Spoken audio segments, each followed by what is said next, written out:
অনিচ্ছাকৃত যদি ঈশ্বরের ওপর বিন্দুমাত্র অবহেলা হয় তাহলে মনের মধ্যে একটা অদ্ভুত ভয় কাজ করতে থাকে। কিছু মাস ধরে এই ঘরে ইঁদুর এতটাই ডিস্টার্ব করছিল যে পুরো খাটটা আজকে পরিষ্কার করতে হয়েছে। খাটের অধিকাংশ জিনিস কুচি কুচি করে সমস্ত কেটে দিয়েছে। আর এই খাটটা যেহেতু ঠাকুর ঘরেই রয়েছে তাই সমস্ত জিনিসে ধুলো পড়ে গেছে।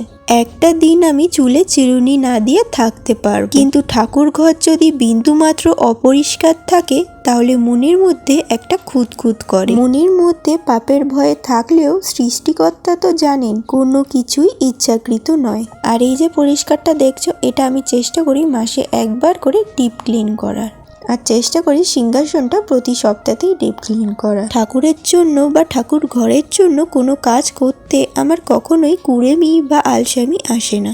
একবার কাজে লেগে পড়লেই মনে হয় পুরোটা একবারেই সেরে নেই। এত সুন্দর জীবন যে দান করলো তার চরণে কিছুটা সময় যদি না দিতে পারলাম তাহলে এই জীবন তো ব্যর্থ, বলো? তবে আমরা কম বেশি সব মানুষই স্বার্থপর। নিজের চাহিদা, নিজের ইচ্ছে পূরণ করতে ঈশ্বরের কাছে আমরা দুহাত পেতে থাকি। তবে এই কথা সত্যি, তিনি হলেন অন্তর্যামী। সত্যিই কি তার কাছে চাওয়া লাগে? তার স্মরণে, তার চরণে আশ্রয় খুঁজে নিলে জীবনে যেটুকু আমাদের প্রাপ্য আমরা সেটা ঠিক সময় পেয়ে যাব।